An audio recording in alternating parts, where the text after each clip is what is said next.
Empezamos con la primera lectura de la semana a cargo del poeta mexicano Eduardo Lizalde. Creo que todos tenemos en el libro programa la biografía de Eduardo, que es extensa, dilatada y variada, muy rica. Yo no voy a repetirla, pero Eduardo, como otros poetas que vamos a ir oyendo, es el caso de Humberto Acabal, Manuel Díaz Martínez o Mario Rivero, son poetas que llevan un camino propio, muy difícil de imitar en cada una de las tradiciones a las que están incardinados en sus propios países. Son poetas muy independientes, con un mundo muy personal, y que sin embargo también obras suyas, o la obra en general, o libros muy determinados, han marcado de una manera indeleble a la tradición de sus países, desde la publicación de esos libros. Es el caso de Eduardo Lizalde. Es un poeta que, digamos, para los que cuento esto, para los que no nos aburramos si no encontramos nuestro tono a pesar de los años, él podría considerarse un poeta tardío, en el sentido en que encuentra su propio mundo, el que él después, a partir de ese libro, no abandona ya a los 40 años. Es un ejemplo claro de perseverancia. Me refiero a El tigre en la casa, que, habiendo nacido Eduardo en el año 29, Eduardo Lizalde lo publica en 1970. Ese libro, El tigre en la casa, supone una convulsión en la tradición mexicana, inyecta en ella un tono, una musculatura, un coraje interno esencial, metafísico, un desconcierto humano que no va a abandonarlo a él tampoco desde ese libro. Ese desconcierto, ese temor, se encarna en la figura del tigre. Pero en este sentido también Eduardo Lizalde está un poco en el espíritu abierto del encuentro. Su obra es proteica, muy rica, muy variada, y esos poemas espesos, densos, llenos de carnalidad, de musculatura, de vigor, de imaginación, donde están los poemas del tigre, se le puede contraponer una beta epigramática, irónica, de poemas breves y coloquiales, que contrarrestan la densidad del otro lado de su obra. Por lo tanto, es un poeta abierto y con una voz múltiple, sin dejar de ser él siempre. Él va a hablar un poco de su propia trayectoria antes de empezarnos a leer poemas, como van a ir haciendo los demás poetas a lo largo de esta semana. Os dejo con Eduardo Lizalde.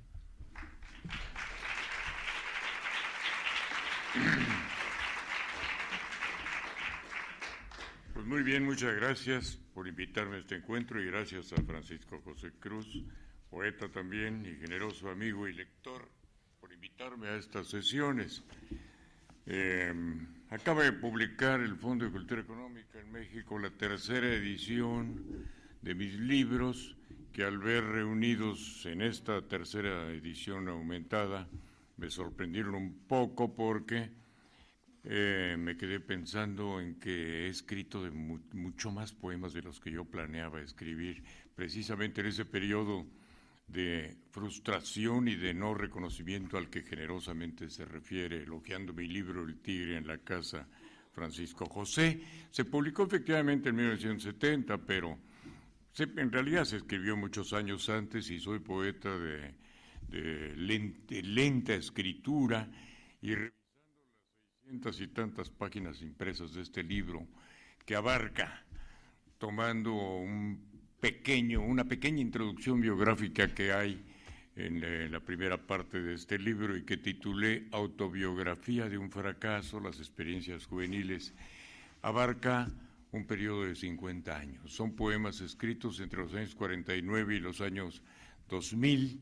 He tenido la tentación de continuar escribiendo, así que después de estos años he vuelto a escribir, pero si pensamos en el tiempo en que estos versos han sido escritos, pues estas 600 páginas en 50 años distribuidas en 20,000 días darían pues más o menos una proporción de 5 o 6 versos al año.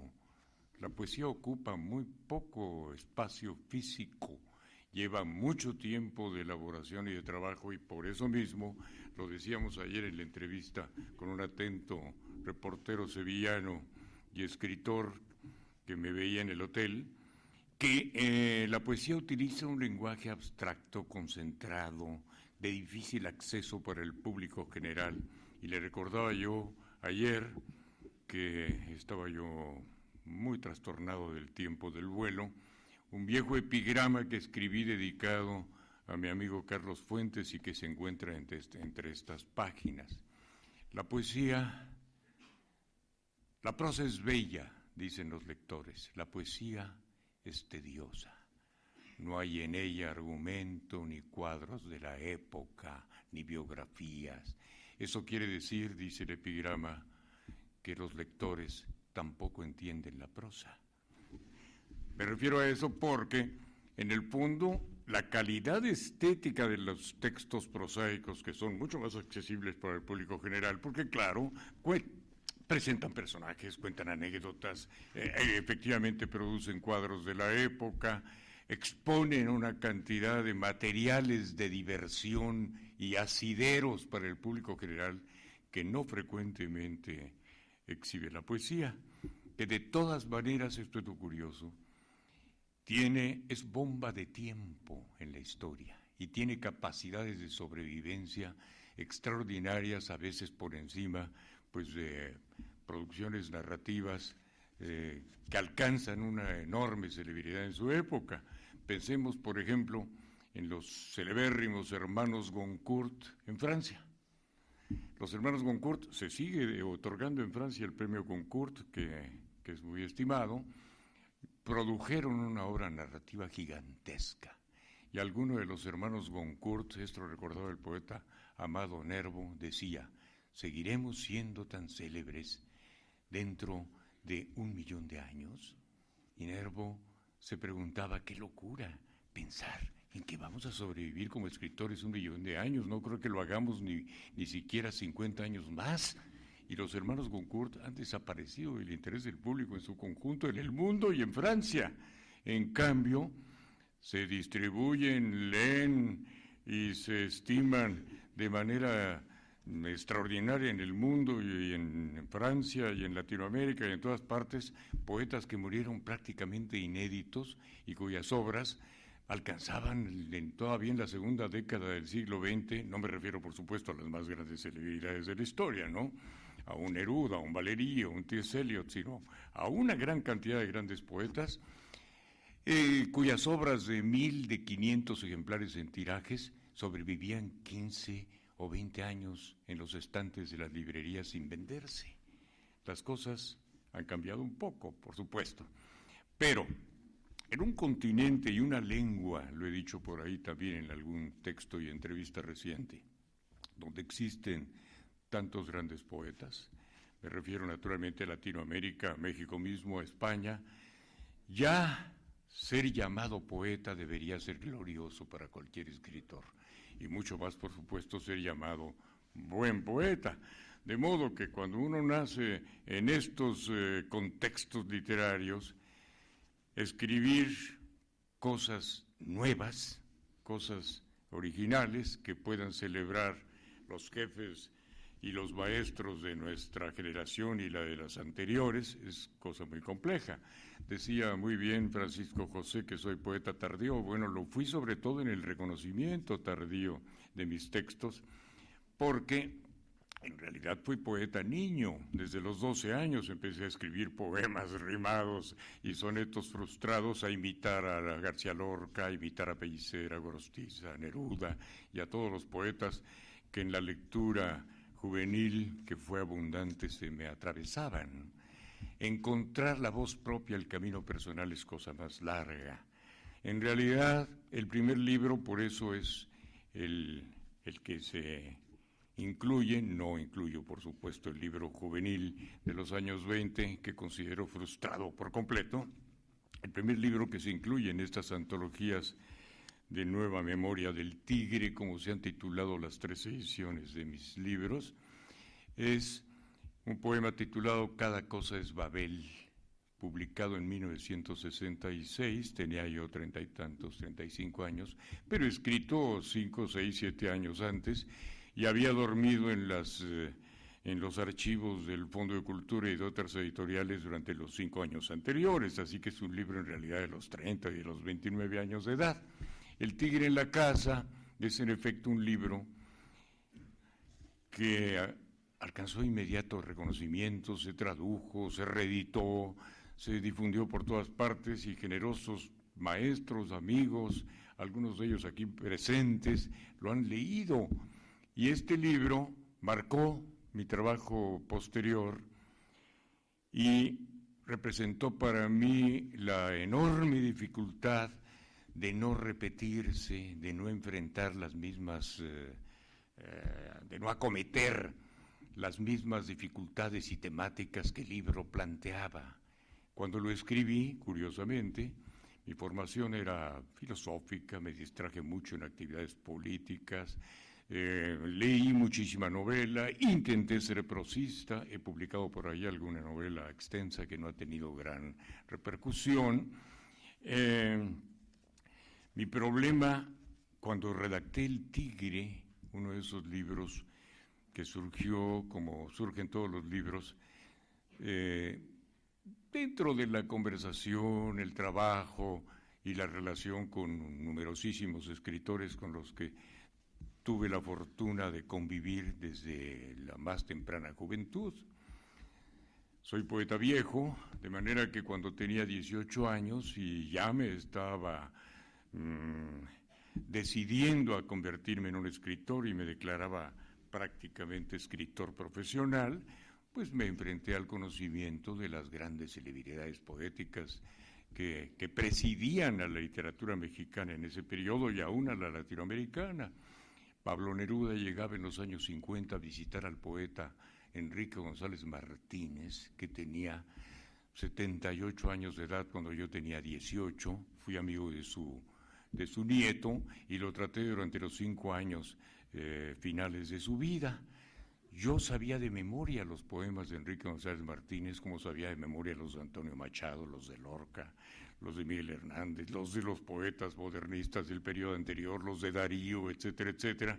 Y cuando yo conocí al célebre González Martínez, que había nacido en el mismo año que Amado Nervo y que era una gran eminencia poética, ya no me gustaban los poemas del grande maestro, aunque lo estimaba, por supuesto, y era una persona encantadora. Comprendí entonces que la poesía se escribe, si quiere ser verdaderamente y puede ser verdaderamente innovadora, en procesos coyunturales difícilmente predecibles.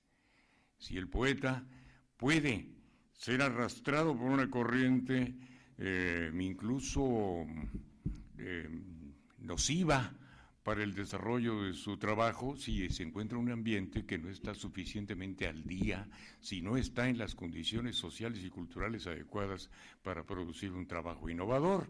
Pero esto sucede, por supuesto, no en la poesía, sino también en la pintura y en la música y en todo trabajo intelectual en general, también en la filosofía, también en el ensayo, también en la ciencia, por supuesto. Así que la coyuntura para producir un trabajo nuevo, o un tono nuevo, para imprimir una voz nueva al panorama de la literatura local, no digamos ya de la literatura americana o de lengua española o mundial, la coyuntura para producir un trabajo nuevo es cosa dificilísima de predecir, tanto para los contemporáneos del poeta capaz de hacer tal aportación como para el poeta mismo en particular. Así que se escribe en realidad a ciegas. Es una aventura sin puerto la de la escritura. Uno no sabe qué va a pasar con sus libros hasta que no encuentra el universo de los interlocutores inteligentes o sensibles que le puedan decir qué cosa es su trabajo poético. Y por supuesto, como en la ciencia, ¿a quién apunta el productor de una obra? Apunta a la cabeza. El poeta, o el escritor, o el artista realmente ambicioso, por supuesto, no quiere continuar cuando alcanza una determinada madurez, recibiendo el reconocimiento y los elogios de su madre, sus padres, sus amigos y sus tías. No, el poeta aspira al reconocimiento de las cabezas mayores del ambiente literario que lo circunda, y esto es lo único que le permite orientarse. Si este reconocimiento no se consigue, en alguna medida, no digamos de manera general, la obra se frustra, se oxida, se detiene, o el producto literario no prospera. Así que es misterioso el camino de la producción poética. Ya tenía, yo creo, suficiente madurez de lector, de escritor y de hombre de lecturas. Personalmente, cuando redacté El tigre en la casa y pensé, este va a ser el fracaso más grande de todo mi trabajo posterior y anterior, pero lo voy a publicar de todas maneras. Y cuando lo leí a uno que otro amigo que encontraron incluso el título del libro, El tigre en la casa, que es el primer verso del primer poema del libro, comprendí que había que proceder a su perfeccionamiento, a su redacción minuciosa, y la idea central del libro era esta: escribir un texto de poemas ya no de reflexión metafísico, poética, estética, como era el larguísimo poema titulado Cada cosa es Babel, que era una reflexión sobre el decir, sobre el hablar, sobre el cómo enfrentarse a las cosas, sino sobre poemas, sobre textos de carácter lírico y sentimental. Pero concebí el libro como un libro sobre el infortunio amoroso en todos sus aspectos.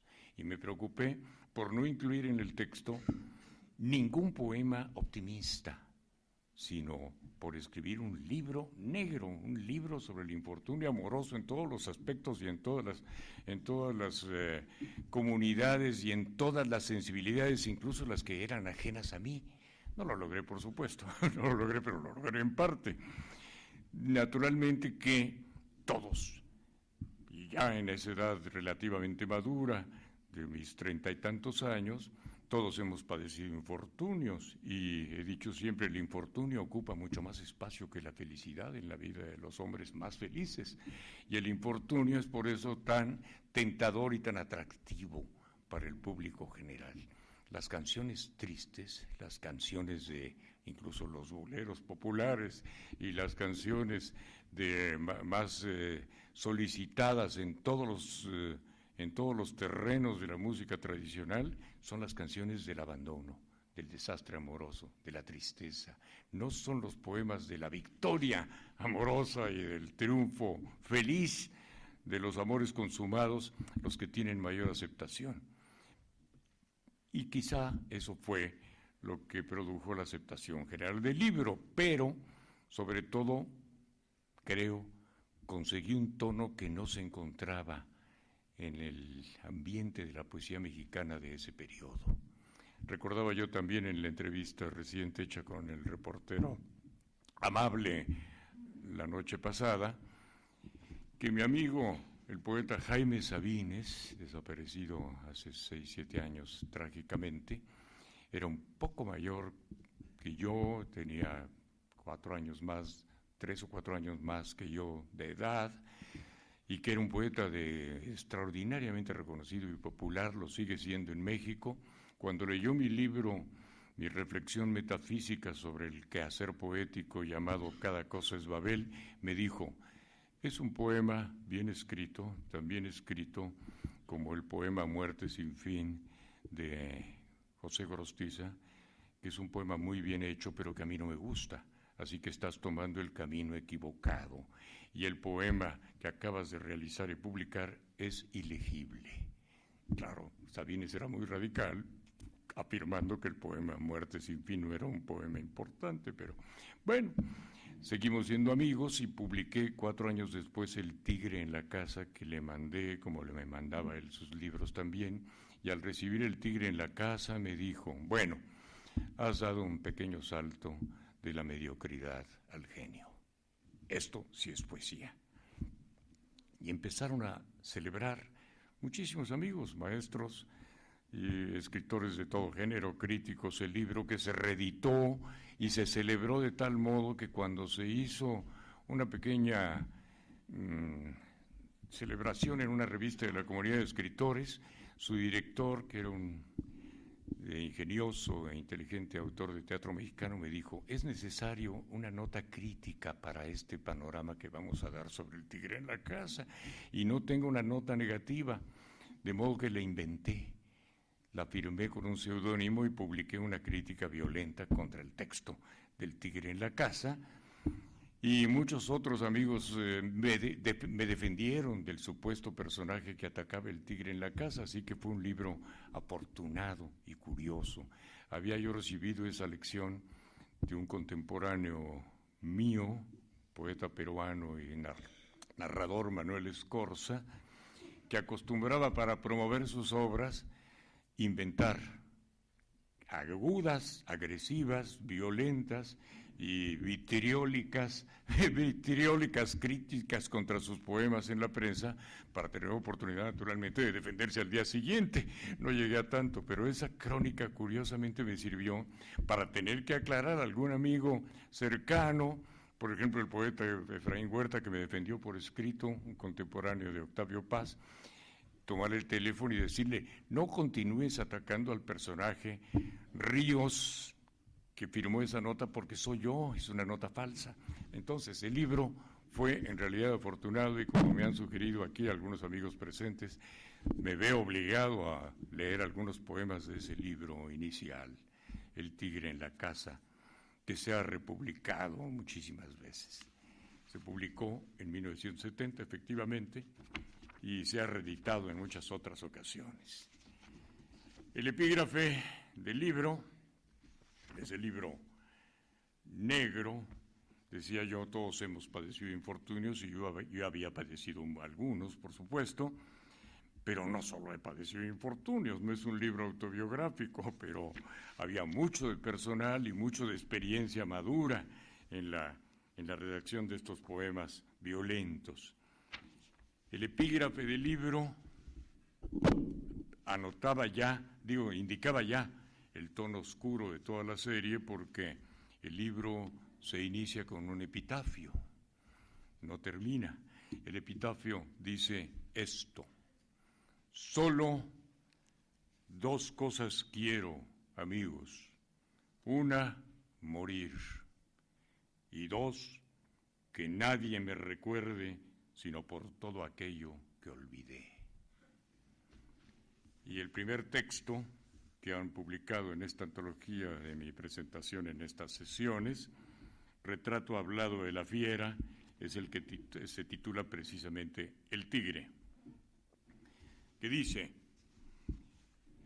hay un tigre en la casa que desgarra por dentro al que lo mira, y solo tiene zarpas para el que lo espía, y solo puede herir por dentro, y es enorme, más largo y más pesado que otros gatos gordos y carniceros pestíferos de su especie.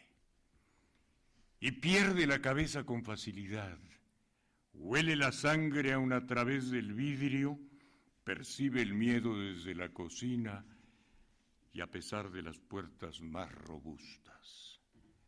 Suele crecer de noche, coloca su cabeza de tiranosaurio en una cama y el hocico le cuelga más allá de las colchas. Su lomo, entonces, se aprieta en el pasillo de muro a muro y solo alcanzo el baño a rastras contra el techo, como a través de un túnel de lodo y miel. No miro nunca la colmena solar, los renegridos panales del crimen de sus ojos, los crisoles de saliva emponzoñada de sus fauces. Ni siquiera lo huelo para que no me mate, pero sé claramente que hay un inmenso tigre encerrado en todo esto. Curiosamente, comento siempre una cosa que se me ocurre para sobre todo señalar que la literatura la más célebre y meritoria de todos los tiempos es en realidad generacional. El poeta trabaja generacionalmente en comunicación cultural, en comunicación literaria, en comunicación vital, en comunicación ideológica con sus contemporáneos, aunque sean sus enemigos. La producción de la literatura siempre tiene un signo generacional, y que aún autores que se consideraban antípodas vistos a la distancia se parecen mucho más de lo que ellos creían parecerse. Un Lope, un Góngora, un Quevedo, por ejemplo, para hablar de gente del siglo de oro. Y debo decir que, claro, mis compañeros mayores en edad que yo, no mis maestros directos, pero sí mis maestros en la convivencia vital, el propio Octavio Paz, Arreola y otros, me hicieron ver muchísimas cosas antes de publicar los libros. Leí este poema jugando, lo hacíamos todas las tardes. Éramos medianos ajedrecistas, creo que más medianos que escritores, pero jugábamos todas las tardes ajedrez, Juan José Arreola, yo mismo y otros amigos. Y durante el juego y la lectura y la compañía nos leíamos textos. A Juan José Arreola, que era un gran lector y tenía un extraordinario ojo literario y es un gran escritor, le encantaba curiosear los borradores. Le leí este poema que ustedes acaban de escuchar 5 años antes de que se publicara el libro. Lo leyó entero sobre la mesa de ajedrez y me dijo: es estupendo este texto, pero sobre todo hay un verso aquí que es un acierto extraordinario, porque el tigre, una bestia destructora que atraviesa un pasillo y que el hombre está aterrado con verlo, dices que solo alcanzas el baño a rastras contra el techo, dijo, como a través de un túnel de lodo y miel.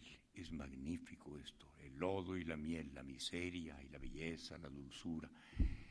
Y le dije: acabas de cometer una errata al leer y de corregir mi verso, porque el verso era muy malo. Yo decía de lodo y piel. El acierto era decir miel. Le dije: de manera que con permiso personal y amistoso voy a robar esa corrección, esa errata, y voy a incorporarlo. Digo, para hablar de cómo generacionalmente se colabora en la producción de los textos, ¿no? O no, a veces no. Entonces, les leo a ustedes otros textos que tuvieron, pues, que se han traducido, leído y reimpreso muchas veces, del Tigre en la casa. El segundo texto, que tiene un epígrafe de un gran poeta y amigo, y también mayor que yo un poco, Rubén Bonifaz Nuño. Lo he leído, pienso, lo imagino, existió el amor en otro tiempo, será sin valor mi testimonio. Y el poema dice: recuerdo que el amor era una blanda furia no expresable en palabras. Y mismamente recuerdo que el amor era una fiera lentísima, mordía con sus colmillos.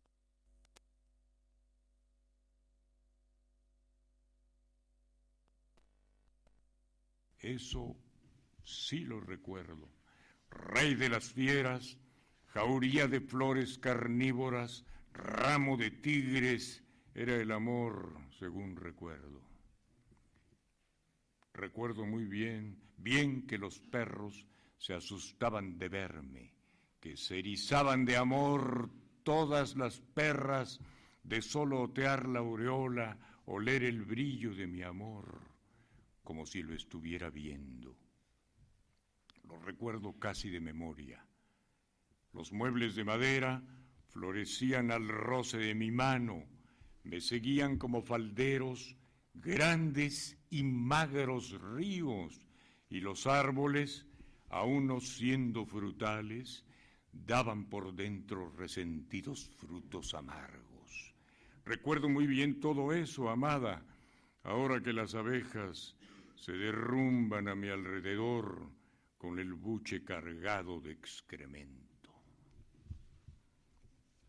Y este el texto número 4 de libros, quizá de los que yo pensé que no iba a resultar muy convincente y de los que más se han leído y traducido.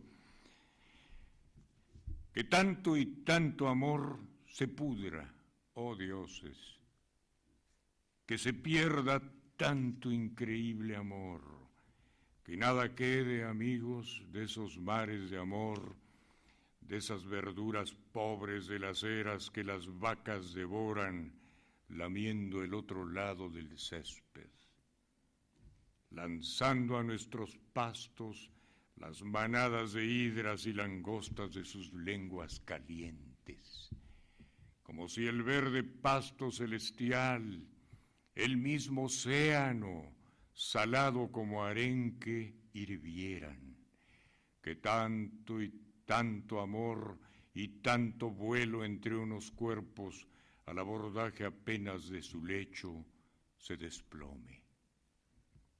Que una sola munición de estaño luminoso, una bala pequeña, un perdigón inocuo para un pato, derrumbe al mismo tiempo todas las bandadas y desgarre el cielo con sus plumas.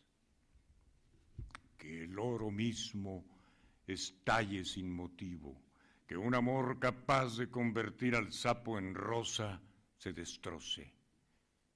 Que tanto y tanto una vez más y tanto imposible amor inexpresable nos vuelva tontos, monos sin sentido. Que tanto amor queme sus naves antes de llegar a tierra. Es esto, dioses, poderosos amigos, perros, niños, animales domésticos, señores, lo que duele. Y otros textos, El tigre en la casa, también muy leídos, son estos, de la sección que se titula Grande es el odio. Grande y dorado, amigos, es el odio. Todo lo grande y lo dorado viene del odio. El tiempo es odio. Dicen que Dios se odiaba en acto, que se odiaba con la fuerza de los infinitos leones azules del cosmos, que se odiaba para existir. Nacen del odio mundos, óleos perfectísimos, revoluciones, tabacos excelentes. Cuando alguien sueña que nos odia apenas, dentro del sueño de alguien que nos ama, ya vivimos en el odio perfecto. Nadie vacila como en el amor a la hora del odio. El odio es la sola prueba indudable de existencia. Y el miedo es una cosa grande como el odio. El miedo hace existir a la tarántula, la vuelve cosa digna de respeto, la embellece en su desgracia, rasura sus horrores. ¿Qué sería de la tarántula, pobre, flor zoológica y triste, si no pudiera ser ese tremendo surtidor de miedo, ese puño cortado de un simio negro que enloquece de amor? La tarántula, o Becker, que vive enamorada de una tensa magnolia. Dicen que mata a veces, que descarga sus iras en conejos dormidos.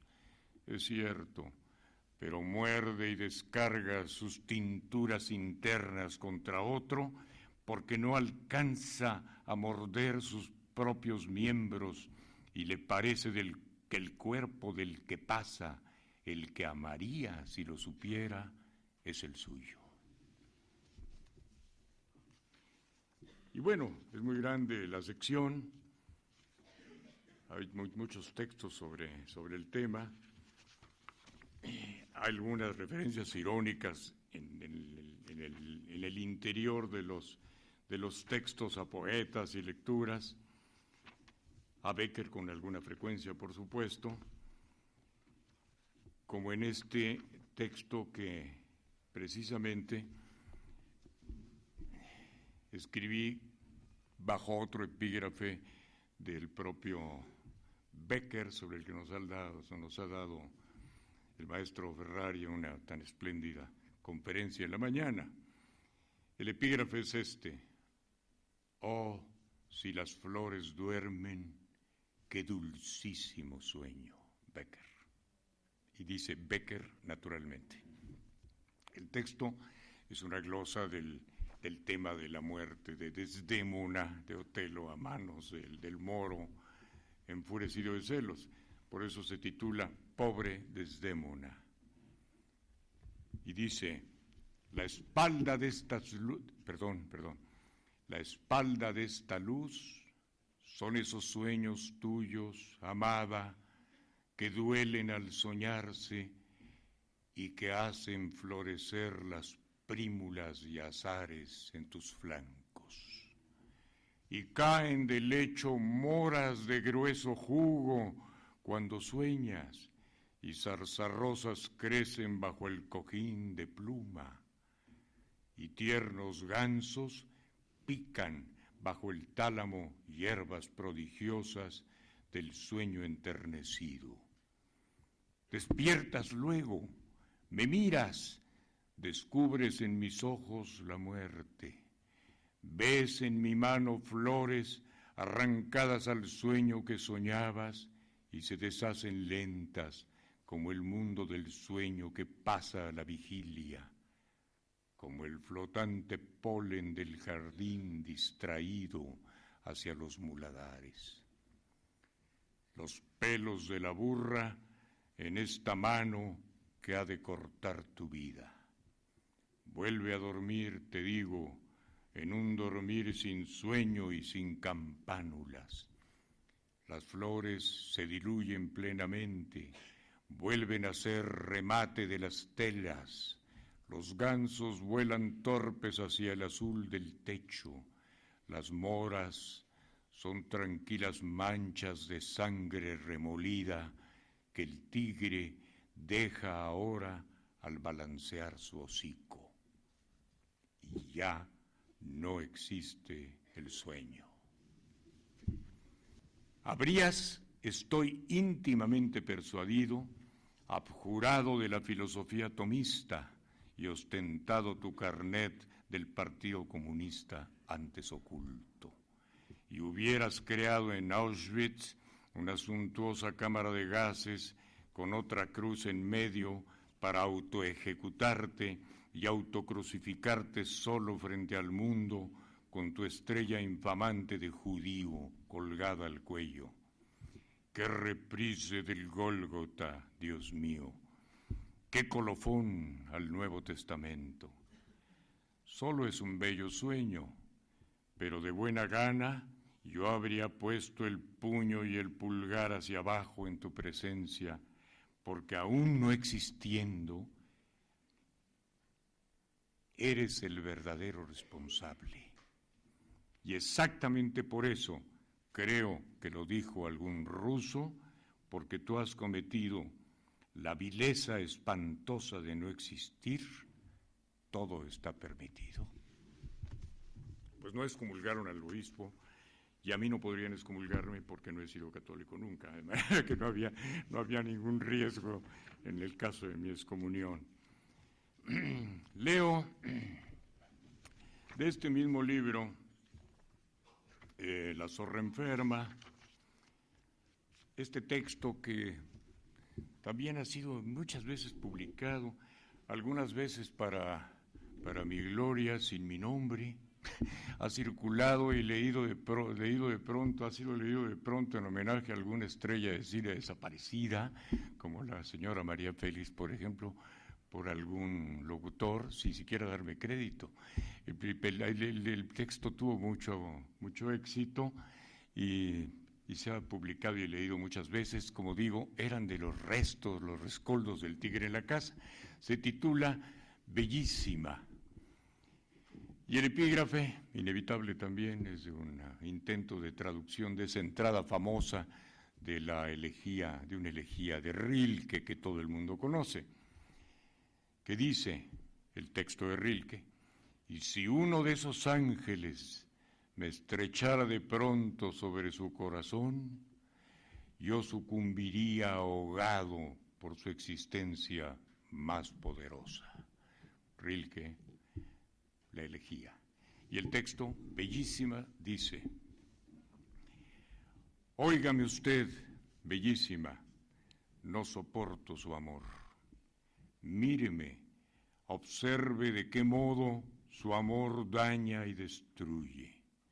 Si fuera usted un poco menos bella, si tuviera un defecto en algún sitio, un dedo mutilado y evidente, alguna cosa ríspida en la voz, una pequeña cicatriz junto a esos labios de fruta en movimiento, una peca en el alma, una mala pincelada imperceptible en la sonrisa, yo podría tolerarla. Pero su cruel belleza es implacable, bellísima. No hay una fronda de reposo para su hiriente luz de estrella en permanente fuga, y desespera comprender que aun la mutilación la haría más bella, como a ciertas estatuas. Bueno, después de este libro, escribí uno más sobre tigres. Se publicó en tirajes bastante grandes también en distintas editoriales, el mismo Fondo de Cultura. Se publicó junto al tigre en la casa, se titulaba Casa Mayor, pero se ocupaba, por supuesto, de otro tigre. Es un libro publicado en los años 79, una reflexión sobre la desaparición de las especies, una reflexión más bien sobre los problemas de la desaparición de las especies animales y de la propia especie humana y de la propia persona en algún momento, una reflexión sobre la significación de la belleza y la muerte. El tigre simboliza muchísimas cosas, es un símbolo multívoco, por supuesto. Y uno de los poemas que celebró mi amigo el poeta Octavio Paz y lo publicó en Vuelta cuando le entregué los manuscritos de este libro, es este, que curiosamente era el tema del poeta Eilson, de quien acaban ustedes de hablar, el tema de la silla que ocupó con mucha frecuencia mis poemas, como la silla de Van Gogh en que se sienta un mundo, dice por ahí alguno de mis poemas de la etapa metafísica. Pero este es el poema sobre la silla que está en el libro Casa Mayor. Silla, no me engañas, estás ahí, me espías, conoces mis debilidades, sabes lo que soy, que pienso, que camino, pertenezco a un género de bestia que necesita a ratos sentarse, que soy mortal en suma, estoy tocado, que los dioses no requieren de sillas. Silla, tú también cazas, tú eres también la muerte, contigo misma me domas y te parapetas contra mí como en el circo se hace con caducos leones. Pero yo lo sé, vigilo, duermo de pie, bebo en la barra, estoy alerta. En fin, este libro es sobre el tema de la vida, de la muerte, se habla de los bares del mundo y de la ciudad, un tema en que he reincidido muchísimas veces. Y en el año 89, 10 años después, publiqué este libro que se editó también varias veces antes de estar en mis antologías y que titulé Tabernarios y eróticos. Había algunas traducciones al final, estaba dedicado a mi esposa Hilda, y tenía, por supuesto, otra vez, en este caso en alemán, un epígrafe del propio Rilke, Rühmen, das ist celebrar, esto es, era un libro más bien celebratorio, gozoso, lleno de epigramas, erótico, celebratorio de las relaciones amorosas, y también un libro epigramático. pero el primer poema que iba a dar título al libro era muy oscuro, le cambié el título y le llamé Tabernarios y Eróticos, se llama Caja Negra, se difundió mucho, se ha editado varias veces y hasta hay una revista que producen algunos jóvenes en México hace 2 o 3 años que le dieron título y la portada del poema a esa revista que se llama así, Caja Negra, la caja negra del avión, ¿verdad? La noche cerraría sobre las almas, todos los sueños, toda la sangrienta memoria, las pasiones más pútridas, los amores más bellos, las más altas traiciones, los estupros más viles, los delitos incruentos y preciosos de los amantes perseguidos, los crímenes también de los impuros, toscos chacales de la urbe, los secretos más crueles de la felicidad y del dolor, los crímenes imaginarios, heroicos, bucaneros, de los adolescentes incestuosos, la clave de la guerra entre hermanos, punto fino, el solapado origen de toda la tragedia, el ojo mismo para contemplarlos, están todos ahí, en la caja negra. Nuestro centro invisible y expansivo que vibra entre la válvula cardíaca y el florecido sexo al que servimos con suerte desigual, pero nunca ha de abrirse. Todo a su alrededor ha de morir si ella se abre. Agujas, cardos ha de volverse el agua que se bebe si ese turbio corazón se rompe. Sobre las almas cerraría la noche si esa caja se abriera en las entrañas de una sola criatura del frágil universo, como si se rompiera el corazón de Dios. La miel enferma del panal está en la caja. Freud se traumara con la idea de ese custodio visceral, ángel interno que nos protege como un tumor benigno de la vasta miseria. Se han de romper las naves, ha de astillarse el aire como el vidrio corriente, pero la caja no. Dios puede enloquecer y ha de quebrarse al fin como un volátil superior, pero la caja no.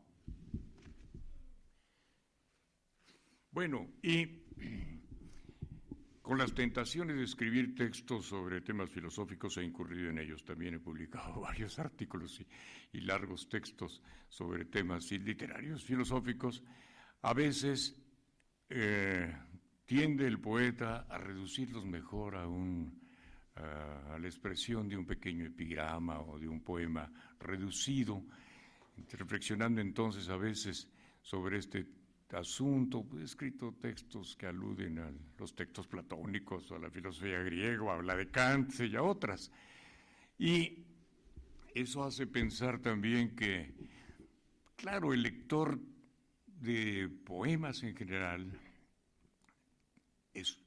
tiene muchos niveles, hay muchos rangos de lectura, y que lo difícil en los textos, con apariencia a veces de textos muy simples o directos, es encontrar la cara oculta del poema, el contexto, la referencia o filosófica o literaria o moral que le da asiento y que es la referencia para entenderlo.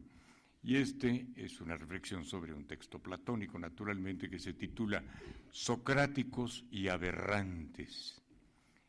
¿Cómo sabemos que esta seductora, esta criatura indescriptible, es una bella moza de verdad?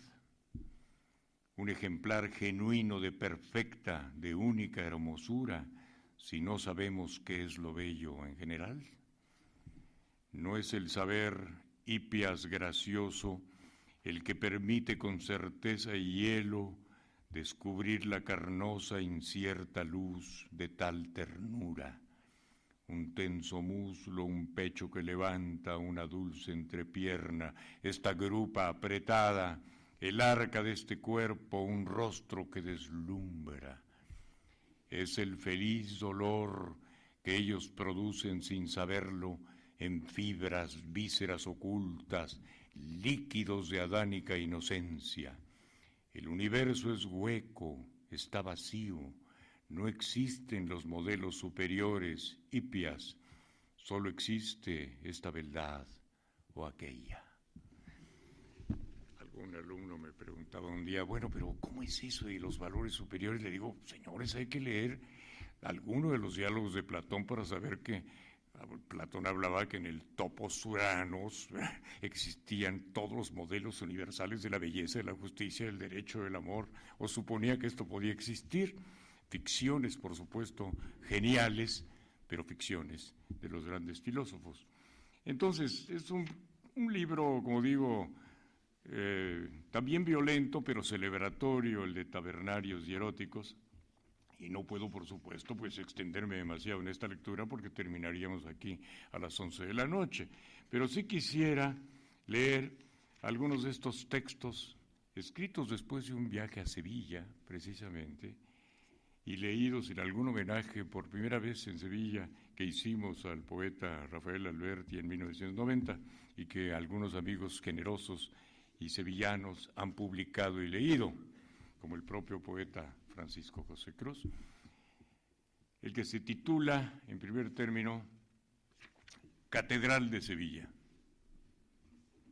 Esas torres, minaretes, pináculos, se hablan. Se dicen cosas por la noche al oído, se miran con orgullo a los pies, tiempos graves, piedras empeñosas, labrados negros, grises bailadores, desde la cresta pastora de la girándula, volátil y broncínea, todo el milenio incrustado en esas muescas, anfructuosidades, salientes y colmillos rocosos de estas centurias que ya doblan la espalda. Todos los arcos, rostros, rastros, desplantes de la antigua cantera en esa fábrica oronda de grandeza que aturde. La catedral, cetáceo de 100 lomos y 100 razas, a punto siempre de azotar la plazoleta de la Virgen de los Reyes o la Plaza del Triunfo con su gran coletazo de gótico dragón adormecido. Y otro sobre, por supuesto, las márgenes del Guadalquivir y el vino. El río se titula este pequeño poema. Toda la gloria del vino que no crearon los dioses, que es anterior a los dioses, que precede en materia a los poetas, a los inventores de los dioses, que es madre de los dioses y de los poetas y abuelo de la humanidad, vive a las márgenes verdes, rojas, violetas, amarillas, plateadas del Guadalquivir.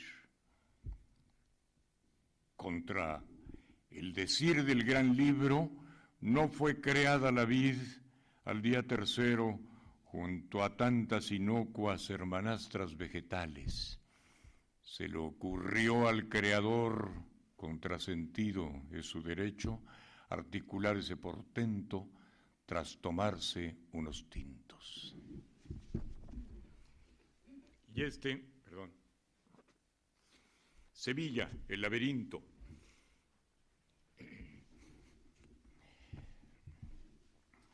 Gritan las calles, ladran como buenos guardianes, hondamente locales, celosos de sus territorios, felices de su voz hispana, al viajero extraviado y aturdido. La ciudad lo rodea, lo abraza y lo encandila. Sale por fin del laberinto sevillano hacia las salvadoras plenitudes de la avenida Menéndez y Pelayo, del que le ha dado nombre y pavimento, vasta, marítima y bella como todos los libros del que le ha dado nombre, pavimento, perdón, me saltaba un verso. Luego, todo es jardines. Rompe a cantar la calle como un río que es su veloz gemelo.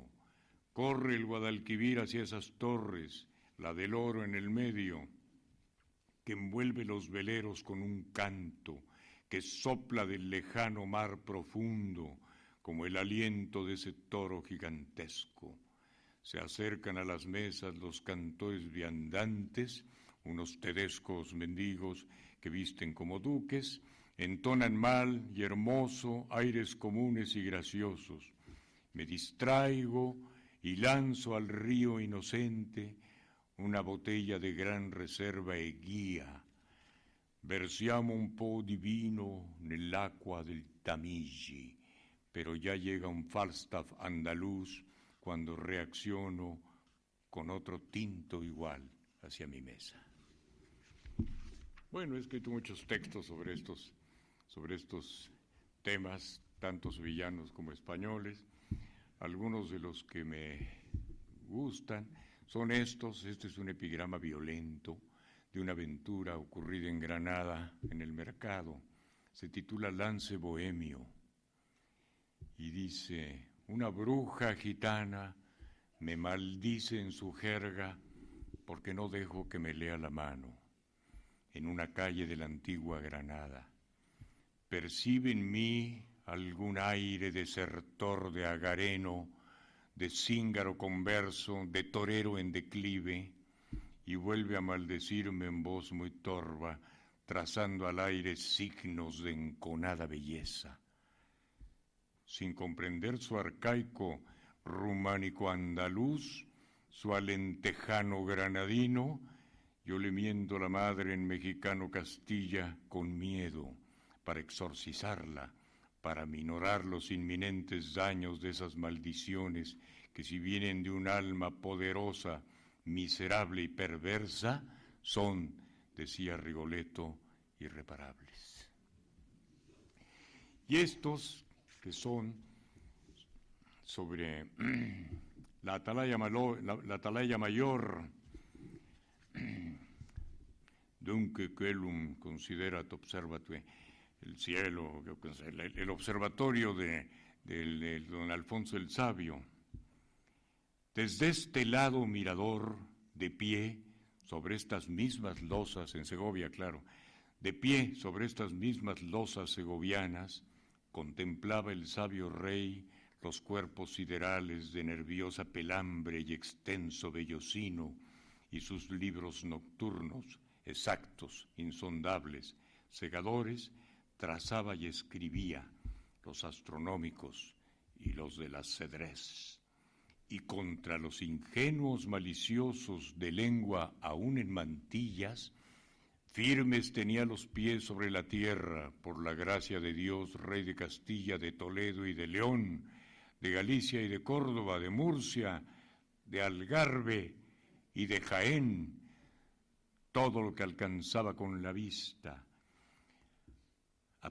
todo lo que alcanzaba con la vista, contados arte y ciencia, eran su reino y su dominio, salvo dos espacios, el tablero y el cielo.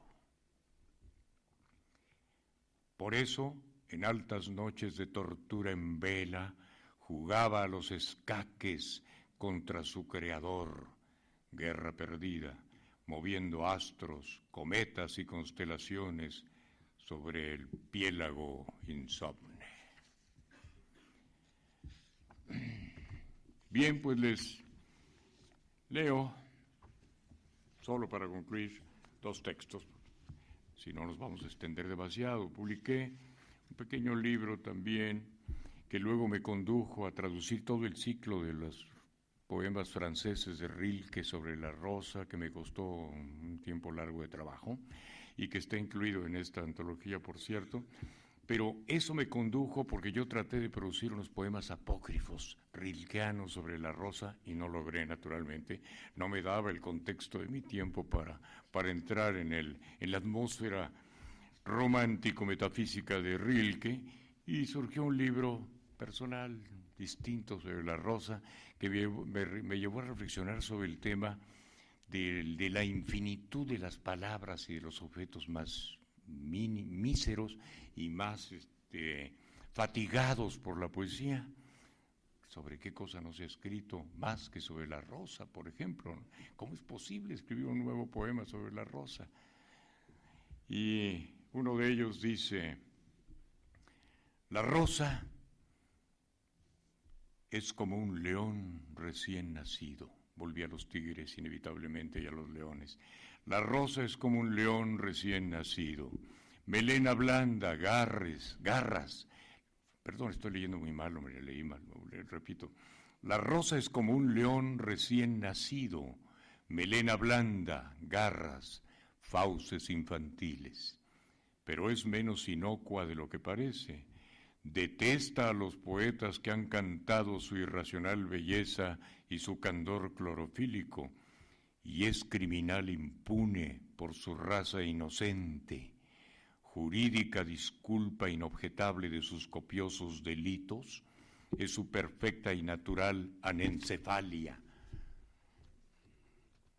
Perdón, movió la página. Su natural anencefalia. Cuentan en su expediente milenario, todos víctimas suyas, varios grandes poetas anteriores a la penicilina y la sulfanilamida, austriacos y franceses, prerrafaelistas lívidos de la mejor cepa inglesa y algunos mexicanos casi inéditos, claro, en este continente de las rosas más raras. Guardarse de las rosas cuyos tallos se rompen de dulces y de esbeltos, que a mansalva acuchillan, sobre todo a los bardos que a las inhalaciones inefables son divinos